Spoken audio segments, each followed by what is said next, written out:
if you like rocks or you have any, young person, it's always great when a young person can find, like I wish I had when I was young, a place where other people can help them grow in the hobby and educate and learn. I mean, we have books in the shop that people can look through. We keep them just a stack of books. We're always happy. Everybody, comes in. We want you to have a fun experience. It's enjoyable. It's not anything. No one ever needs a rock, so we want to make it like a fun experience. Right. So that's why we also do we do door prizes and raffles, and Sure. we have music going, and we're cutting rock on the saw. So cool. if you come in on a Saturday, every other Saturday we have a guy, cutting rock while you wait, so kids can get a rock cut for free, stuff like that. We want to make it fun, and so if you have anybody who has any interest in rocks, I would say definitely send them our way. Yeah. They'll have fun. It's not a quick thing. People come in, you can spend a couple hours. We have a 2,000 square foot shop. It's bigger than our house, and it's really full of inventory. We get new stuff every week. We pull stuff out of our archives of our pallet racking, and and Brad's always cutting and polishing stuff, throughout the week too. So.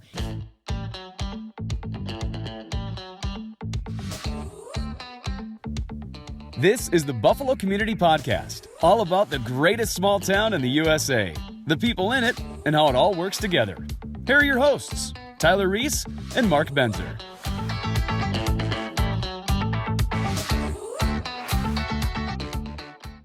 Hey everybody, it's the Buffalo Community Podcast here again for episode 85. We have Seashells by Shelly in studio. I practiced that one for about 15 minutes before we got started here, but thanks for coming on in. Thanks so much for having me. Yep. Happy to be here. My name is Sally, so you can Sally. just call me that. It's Sally. easier to say. Sally. Shelly. So Sally. Oh, man. Anyway, thank you for coming in, Sally. All right.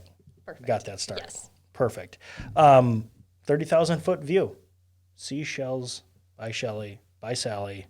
Rock and Crystal Rock Shop. and Crystal Shop. So we're located in Monticello, but we started out in Buffalo about 10 years ago. Do you want the whole backstory? Yeah, absolutely. Sure. Absolutely. All right. Let's see for a second. So I grew up in Buffalo, family of 5 kids. I'm the youngest. And this was, way back in the 70s, 80s, where nobody else in my family liked rocks. But I loved agates, rocks, and I was lucky enough my parents had a cabin up by Crosby.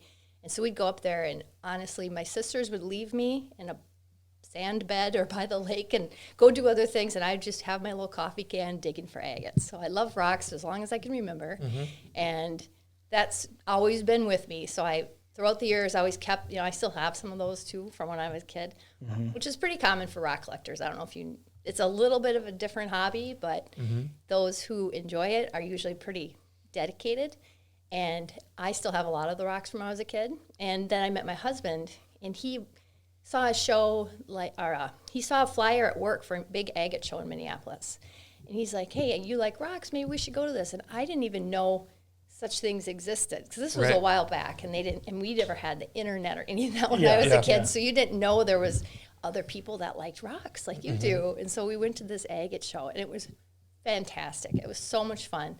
I went every day that it was there for 3 days, and he came a couple of days, but he's like, okay, you just go. Yeah, I'm just getting in your way. Good. Yeah. Right. But that just really, so then as an adult, I was like, oh my gosh. So I joined, there's the Minnesota Mineral Club in St. Paul, so I joined that, and he joined it too. And then I kind of converted him to like rocks after a while, after I started collecting more, and he started to like too. And so he started to sell off kind of his baseball cards and things like that. And so we started to do the hobby together, which was really fun. And just to have somebody else to talk about it with and enjoy it was awesome. So that was early on when we were married. And then we started to gradually just get more equipment, like the cutting, the polishing, the tumbling equipment, all the stuff that goes with it. And we lived in a condominium in Buffalo, kind of by the dental clinic. And though it was a nice sized place, we were filling it up pretty quick. We had saws and rock tumblers and neighbors on both sides. Tools. Yeah. Right? And so one year we decided we were going to have a garage sale, and I just said, let's just put some of the rocks out there too, the agates and things.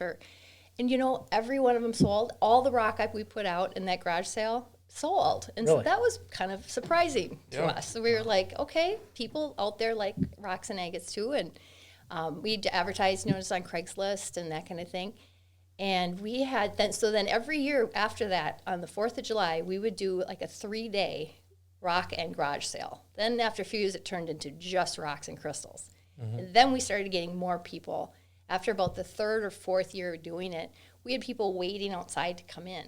And this was at a condo, and bless our neighbors. We had very wonderful neighbors. They didn't care. We run the saws or tumblers. They said they couldn't hear any of it. It was in the basement, but still hauling up that rock every summer, for the 3 days. But we had such a blast, and we met so many nice people, and it was really fun. And we were getting like hundreds of people then. Yeah. And so after we did that for about 5 years, we thought we would try to find a house that had a building for our equipment. It was just getting crazy. We had a lot of rock. My husband Brad was buying rock and going to auctions and searching high and low for stuff. We then joined about 3 rock and mineral clubs. I kind of feel like we're going to learn a lot about this hobby industry because all of this is so foreign to me. Like, had no idea there was clubs, everything. Right? And so, one, I'm on, not literally on the edge of my seat, but it's very different. It's a lot of things people don't know about, and I didn't know about either until about 10 years ago. Growing up loving rocks my whole life, I didn't even know this kind of thing existed. So it was really, and it's still very fun because there's still a lot of people that don't know. Well, 250,000 of our viewers are about to find out. Fantastic. That's great. Sorry to interrupt you. Anytime. No, bust in, because I'll just talk. So. So this reminds me of a cute story. So in our rock shop, there was a little guy that maybe like 8, 9 years old came in, and it was pretty busy. It was a Saturday, and I was out there just doing my stuff, and he just looked, and he could tell I had my shirt, so he knew I worked there, whatever. And he just looked at me, and he goes, "Everybody here loves rocks." Yeah. It was so cute because I'm like, yes, you are here. And he couldn't believe it. It was just really cute because they're not just kids, but adults too. It's like, okay, you find other people that enjoy your hobby, and it's really kind of special. And he found those people a lot quicker than you did. Yeah, right? And so it was really, we get a lot of kids. We have one kid that started to come when he was about 10 years old to our Buffalo house. And now we still know him, and he's 20-something in college. There's a couple, long time people that we've watched grow up. It's very fun. So anyway, we found that we needed to find a place because this was getting too big, and it was really fun doing it. We loved doing the 4th of July sale, but we needed somewhere for more room for our saws. And Brad, he's an engineer, and he loves machines. So the more machines he can have, the better. Yeah. And so we found, we wanted to stay in the Buffalo or the Wright County for sure area, close to Buffalo. My parents still live here. And so we didn't want to go too far. And we were lucky to find the place that used to be Annie's Photography out on Highway 25. And that is just a beautiful building. I mean, it's huge. And we were like, wow, this is really nice. Almost too nice. But, we can definitely fill it up. Sure. So we had quite the moving experience of moving all the rock and equipment, and it took about 6 weeks to move everything and hire movers. And oh, wow. It was so bad. I'll never move again if I can help it. Not with all that stuff. And we usually move couches and tables and we had stuff, but what's like racking. 16 tons of rocks? Yeah. Right. It really was. They called in extra people. We had, it was... What size of rocks are we talking about here? So we're talking about everything like what you see here, just like the hand size rock. Can I pick up one up? Of course. Yes, so just agates and things that are, shelf type items that you could just display in your home or wherever, to outside garden rock, landscaping rock, big boulders, big pieces of petrified wood. Yep. So we have all the sizes. I hope you didn't take it. I was interrupting to specifically talk about. I meant like moving. Like you were moving. Oh, all of it. Oh, wow. Yeah. Okay. All of it. So, we moved all of it, and that's the kind of rock we sell too. Is everything. So there was a lot of poundage. Okay. For sure. Yeah, and in case people don't realize, or if they are post Annie's Photography, County Road, Highway 25 and 37. Correct. Right It's on like, the intersection. You can't miss it. You've driven by it It's a million right there. times. It's That's right what there. people tell me. It's the halfway point between Buffalo and Monticello. It is, and it's really a nice, and it's a busy intersection. It's easy to, Yeah. It's very visible. We love it. So Yep. that worked out great. So we found that spot and quickly filled it up with all of our rocks and equipment. And then we thought, this is so nice. We could actually do more sales. We don't just not have to do the 4th of July sale. Sure. We're right here. We live right close. And Yep. so then we started out being an occasional shop. So we would match like the Buffalo weekends for the occasional sales in the occasional shops. And that worked out really nicely. So we'd have once a month and we'd advertise, and we even we did the farmers market and things just to get our name out there, did a few vendor events around the community, just so people knew, what we were doing and things like that. And keeping it, it was still, to us, it was still pretty big. We'd put a few hundred people through, and we're like, wow, this is great, you know? Plus we could buy and cut and polish and find all the stuff we wanted to keep for our collection and then help share it with others, and just all the little kids and all the people that love it. It was really fun. So we did that for almost a year. We had a really big weekend in March, and then COVID hit. What's Right. COVID? Yeah, I'm not familiar. There's going to become a We time wish and we day. didn't know, right? Yeah. There's going to be come a time and day where COVID does not come up on the podcast, but it always. I bet it does. It's so. Yeah, It's there. it's right there. Yep. In all the businesses and everyone's lives. Yeah. So we had a great March. A week later, or whatever it was, we had to not be open anymore. And so that was really disappointing. And I was thinking of how else we were going to do this. And I said to Brad, we should try selling online. We already did eBay a little bit. Like I have a store on eBay, but there's only probably 20, 30 things on there. It's not my favorite to do. It's okay. And it gets a different audience and things. And I ship globally. So I do ship a lot, to the world that way, but Sure. just the time it takes to load things and everything is not, But Brad, so his tool side, so when you do see our sign, it says rocks and tools. And the tool side of it is Brad, he has a big store on eBay, thousands of items. And he sells machinist tools, gauges and cutters, and also vintage electronics, old vacuum tubes, and things like that, really off the wall kind of thing. But that eBay works great for that because it is a lot of international sales, and you don't get people just walking in and wanting vacuum tubes. Yep. Sure. Like that. Yeah. So, but I feel we like are. that's probably a pretty small demographic.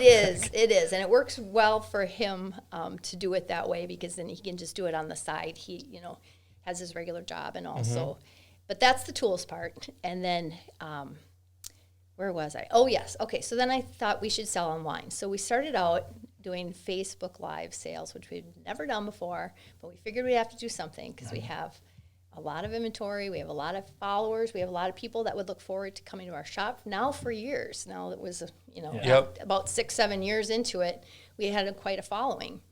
And the Facebook sales started out, and they were interesting. It was really different, but we already were used to like shipping and all of that too because of the eBay. Yep. So that wasn't too bad. We had, we already had kind of set up for that. And then it got to be really fun. And I'm like one for games and raffles and drawings and, making it really fun. So we had Brad, me, and then we had another person there, and we kind of would just make it like a show. Right. And it would be like, we ring a cowbell and we have all kinds of free stuff, and we just made it like really fun. And so people really took on to that. And that is where we got a lot of our business through COVID. We did those every week. We did not miss a week for 50 weeks. We did it every single week for 2 days. You pivoted immediately. Yeah, we started doing, actually we did Thursday, Friday, Saturday nights for about 6 months. And then we couldn't do it anymore. It's just too much for us. We had our regular jobs and everything too.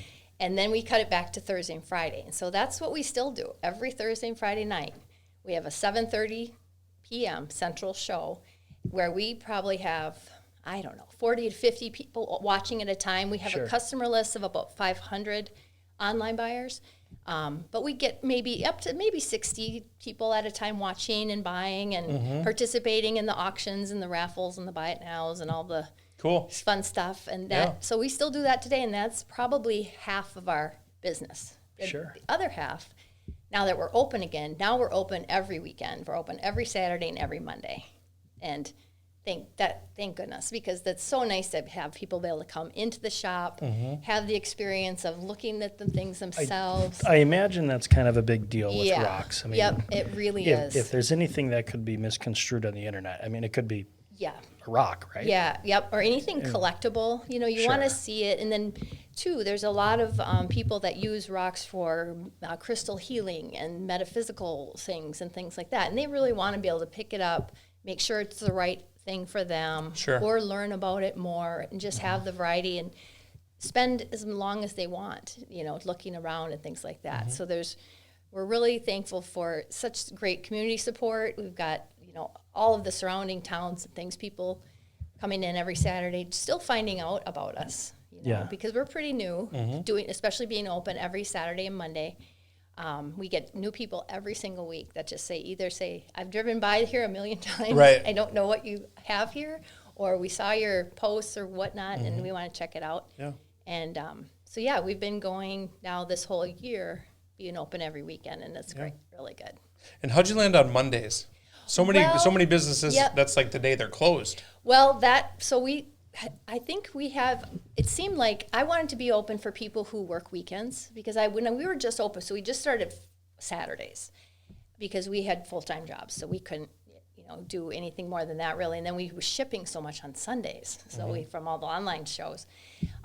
We would get a lot of people that would be like, oh, I work the weekends, how I can't get in, you know. So then that's how we landed on Mondays, just to help anybody who works Saturdays, Sundays, or Saturdays, and it seems to work out pretty well. Yeah. Plus, we're done shipping by then, so it's, you know, I'm able to be there and work the store. So that kind of works out. Sure. You brought some stuff for us to take a look at. Why don't you kind of bring us along here and So one thing we have a lot of is our agates. We have like Minnesota State, you know, the state rock is the Minnesota Lake Superior agate, which most people love and know, but not everybody. And they look like, you know, they don't look like much a lot of times when you find them. But when you cut and polish them, or you leave them natural, a lot of people just like them natural too, but they're really a beautiful agate. I see that. They're just, I think, one of the prettiest agates. They're very highly collectible. People, when I was doing mainly eBay, I would sell a lot of Lake Superior agates. They're just beautiful. And we're so lucky here in Minnesota. We don't even know it. Do you think we take it for granted as Minnesotans? Possibly. I know, well, the agate collectors know how great it is. But I mean, you can find those in landscape rocks. You can find them on gravel roads. You can find them by lake shores. Oh, like you don't have to go to the shores of Lake Superior. They're everywhere. I've found them in Maple Lake, Annandale, Buffalo, Monticello by the river. They're, you know, it takes a little doing. They are rare. And to find a nice bigger one like that is a little, you know, it takes. Is this considered a big one? Fairly big. I mean, the really big ones are probably a pound or more, but that's a nice size, you know. So if I find one like that, I'm happy. Anything beyond, you know, the little pebbles. So we have a lot of agates, and so things like these we cut and polish in house. Brad and I both are able to, we use the saws and cut and polish. We have all the wheels, multiple saws. We also cut rock for people. So if they want a rock cut, you know, let's say they found an agate or a geode or something and they want it cut, we do offer cutting services. A lot of these are from, like this one's from Argentina. We have a lot of rocks from around the world that we didn't, of course, find ourselves, but they're certainly beautiful, very collectible. We have a huge selection of fossils, like the big Megalodon Tooth, which... I'm just looking at the depth in here. Like, aren't they just the beautiful? Who's the first person? I'm my curiosity is getting. Who's the first one that cuts it and like, you know, let's spend hours and hours polishing that bad boy up. You know, way back when in Germany was the first real place where they started to cut and polish agate and use them for decorative purposes or tools or any of like that. So if you Google on the internet, then you'll find that Germany was really where the agate collecting and I don't know, it's not really a hobby, but more like they worked with it. That's where that started. Okay. Can I see that tooth? Yeah. Those were as big as a school bus. That's how big a megalodon. Certainly shrunk a little bit since then. That's just his tooth. Oh, okay. Where did you find this? So I didn't find those, but Okay. I only buy so I have a few wholesalers. Mainly, if we can't find the things ourselves, then we get them from someone in one of our rock clubs that travel. We have a lot of people that do travel and bring back collections or things. Those I buy from a person who dives off the coast, the Carolina coast, and it's like 11 miles out, and they're deep in the mud, and they're not all pretty when you find them. They're full of crusty stuff, and this one even has some of it still on there. Anyway, so I bought that one from him, and I usually try to hopefully have a couple in the shop because they're just cool and amazing. So, well, that's the first thing. I mean, like when you set them down, and is that a Megalodon tooth? I mean, right. Obviously it's a tooth, but it's as somebody getting into it, they can identify that. It's like, oh, that's cool. Right, that might be something people know about, and sure, everybody wants to see. And then amethyst, that's another popular rock that's probably pretty well known. You can find, it's found in a lot of different locations, but it's just so beautiful, and you see this a lot in homes as decor, or those great big amethyst pieces, that are wonderful. And I couldn't bring any of those. Sure.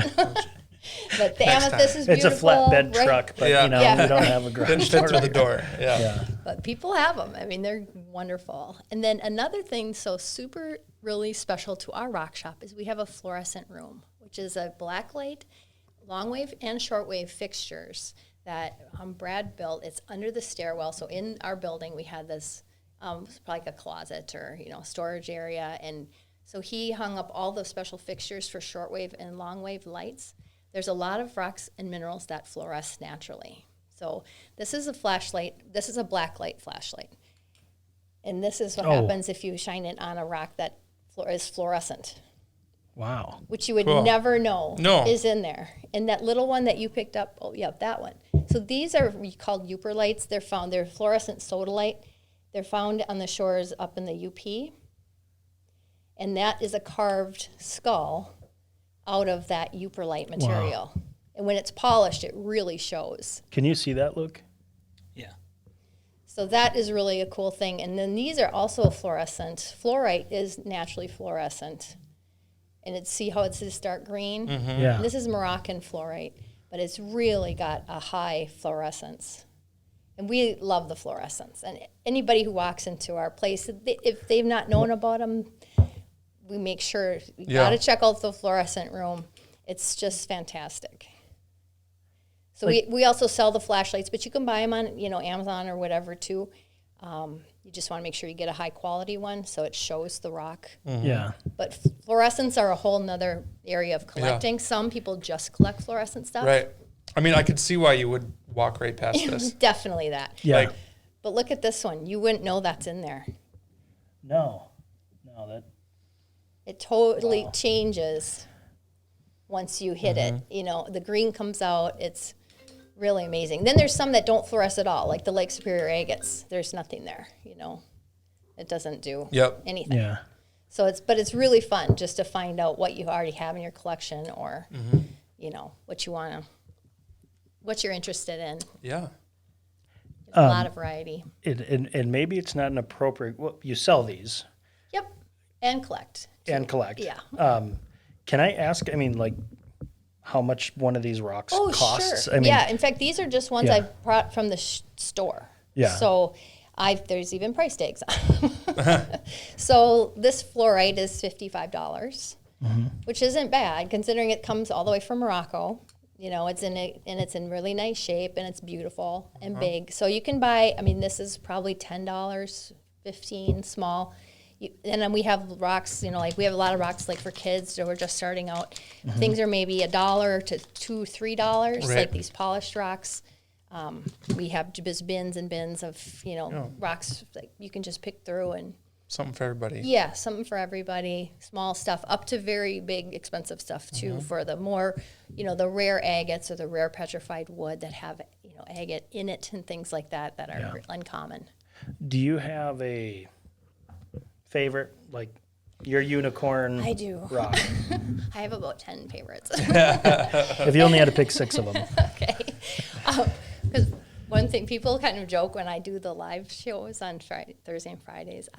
Brad always says, everything's your favorite. Because I look at it and I go, oh my gosh, look how beautiful this is. It really, because I love them all. So it's really hard for me to pick a favorite. But I love purple agates. So there's a Luna agate out of Mexico that I love. There's some other, purple passion is out of Mexico. Purple agates are just crazy to me that it can be purple and an agate. So I have a whole shelf of just purple agates. I also love crazy lace agate, which is a very intricate lacy pattern of red and white, and it's just gorgeous. That's also out of Mexico too. And I've loved that one even when I was a kid. That was one I carried around with me for 10 years when I was a kid in my pocket. Yeah. Yeah. If you wanted to go out and find an agate in the next hour, could you do it? Probably. So the lucky people have permission to go to gravel pits, but that's a special thing. So if you know someone who owns a gravel pit and you get special permission, that's your best, that's by far the best place. But you could go, I used to look around Lake Pulaski. I would look right now, even on the shores of the river in Monticello, now that the water is low.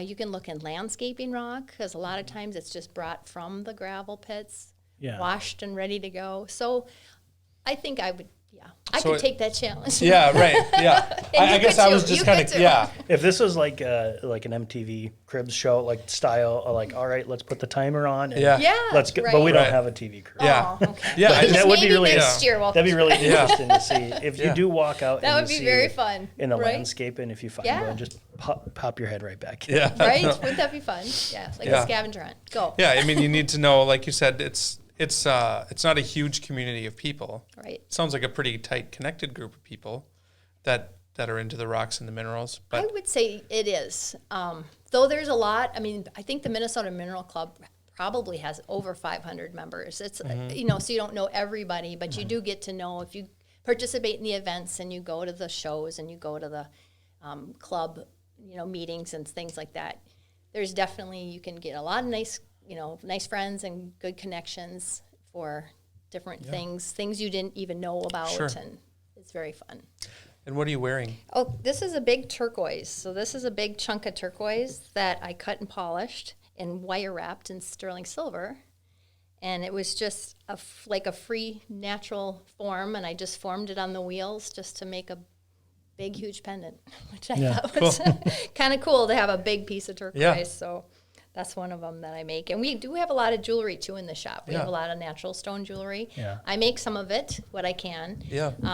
And then I also get it from other different vendors or artists or, things like that. It's a great conversation starter, and it opens up an opportunity There for you you go. to tell people Right. where you are. And Yeah. So a lot What of you do. times people go like, oh, wow, look at that ring, or, I'm a jewelry person. So I, notice, of course, rocks. One thing I've kind of noticed, you can tell your passion about this stuff. Oh, can you? and I don't mean to be diminutive. No. They're rocks.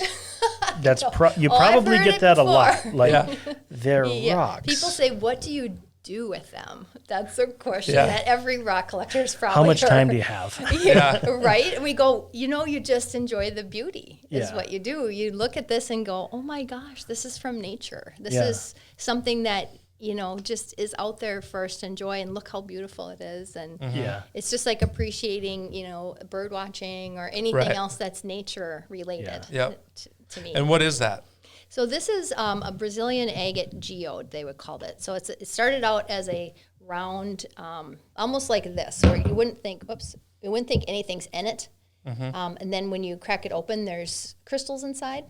And then this has been just shaped around that. That piece. Yeah, that beautiful. And then there's also agate, so it's an agate geode. And they call these spheres, which are a whole nother collectible item. So a piece like this, it looks like that on the outside. Yep. Do you just have? You got to break it? Yes. Those, Again, how do you know? right. Or you just go around smashing rocks. Well, that's what I did when I was a kid. I had a hammer, and I would smash agates, and I want to see what's inside. I would just smash them open. A lot of, I think, kids and people still Shoot. do that, right? Yeah. So as you start to learn more, you know what to look for. Sure. And some things like these are out of Brazil. You're never going to find. Probably won't find those in Wright County. Right. And just by looking at this matrix or host rock right here, you would never know that's in there. It would be the shape and where it's found and all the other the geological conditions and where it, how it laid. And there's a whole bunch of other reasons and things you'd know. Does this get much bigger? Oh yes, those are the big pieces that you can get floor to ceiling. Oh, okay. Huge. People, make like not for real, but you could make a chair or Sure. like Prints. big cathedrals of them. They're huge. Yeah. So Okay. those grow really, really big, and if you're lucky, you can get one of those. Yeah, Huge pieces. We have had bigger ones. This is a small one. We've had some in the shop that were quite large too. But yeah. Do you have any rocks that you just like? I don't know why you like that rock. Like as a rock person, like there's definitely some that appeal to people and some people don't care about. Sure. Like some people don't care about fluorescent rock or they don't care about fossils, or there's just like you definitely have the things that appeal to you, whether it's something visually or how the energy they might have or something like that. For me, gosh, that would be hard. I think I appreciate every rock. I can't really even think of one. If it's pretty, I'll pick it up. If it looks cool, I'm going to keep it or even put it in my garden or, put it out in the yard or something. It doesn't have to be anything, worth anything. It just has to be cool. To me. I think the two coolest things, one, are the fossils. I would be a fluorescent fossils type person. You just laugh. No, I think it's great that you've found your rock niche. Some people I've don't identified care about rocks at all. They would be like, they can just take it or leave it. No, they don't care. Yep. And that's just like maybe sports or any, think of a hobby that some people could care less about. Golf, either like I love golf, but some people are like, why? Right. So it's just the individual, just the same as many other things. Yeah. Are we, holy cow. I can't believe we've already been talking for 30 minutes about this. Fantastic. Is there anything we're missing? We usually keep them around 30 minutes. Okay. Is there anything we're missing or any message that you want to? Let me think. Okay. Sure. So I would say, if you like rocks or you have any, young person, it's always great when a young person can find, like I wish I had when I was young, a place where other people can help them grow in the hobby and educate and learn. I mean, we have books in the shop that people can look through. We keep them just a stack of books. We're always happy. Everybody, comes in. We want you to have a fun experience. It's enjoyable. It's not anything. No one ever needs a rock, so we want to make it like a fun experience. Right. So that's why we also do we do door prizes and raffles, and Sure. we have music going, and we're cutting rock on the saw. So cool. if you come in on a Saturday, every other Saturday we have a guy, cutting rock while you wait, so kids can get a rock cut for free, stuff like that. We want to make it fun, and so if you have anybody who has any interest in rocks, I would say definitely send them our way. Yeah. They'll have fun. It's not a quick thing.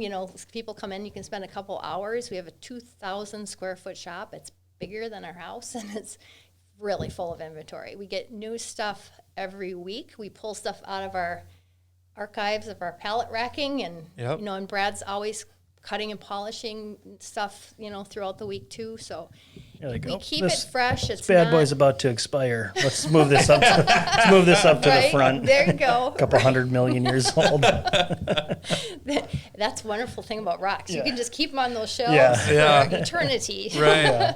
They never go bad. But I would say definitely give us a shot if you have any interest in crystals too. There's a lot of people just getting into crystals. And we have a huge selection of those. We're knowledgeable about all the different kinds, and we can tell you where they came from, and a lot of neat different products you won't find anywhere else. We really have something for everybody. It's not just your basic crystal shop that's going to have the same, maybe 50 items. We've got stuff from everywhere. Sure. And it's really, really a different, diverse place, and it's fun. Those would be. So as we sit here now, it's October 27th. I think this will air December 1st. Wednesday, December 1st. Okay. Anything coming up plans for the holidays outside of normal hours or anything that you would want? So we probably, at this time, I don't know the schedule, but we'll probably do extra days open is what we try to do around the holidays, especially around, Thanksgiving, which will be past, but around Christmas too, and then... Still stuffed. Yeah. Right? It's so good. So we will have probably extra days, extra hours open, maybe even extra live Facebook shows. So the best place to look is go Google Seashells by Shelly, and you'll either find our Google page or our Facebook page and the hours and the days that we're going to be open, and any kind of special events or anything like that will always be updated on those pages. So we also are on Instagram and TikTok and all of those things too. Cool. But the information on the store, you want to look for Seashells by Shelly. Either, I would say, Google or Facebook are probably the best two. Perfect. Awesome. Well, thank you for coming in. And one final question.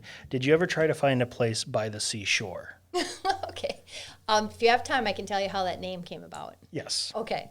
So it's a little bit weird. The name is just, I like to say, just weird enough that you might remember it, And it's not, no one else is going to take it, right? No one else is going to probably have that name. It was one of those things way back when I was on eBay. It had nothing to do with rocks or selling rocks or anything else. It was just create your eBay name. I created it in 2 seconds. Back when internet was more new, you didn't really want everyone to know your real name. Right. It'd be a little suspicious if it was like Seashells by Shelly 18685. Right. But I don't know. It was kind of an anonymous thing. Like, okay, it's not really my real name. Right. And then I started to get so many followers on eBay. It was crazy. Yeah. And I still to this day have back when that was all we were doing is I was selling on eBay. I had a lot of people. We were shipping out every other night, and and so I kind of got stuck with the name. Right. And I got to keep it because there's a Can't lot of change it people now. that still know it. Yep. So Awesome. that's how that came about. Well, for the Buffalo Community Podcast, I'm Tyler Reiss. I'm Mark Benzer. Sally Hotchkiss.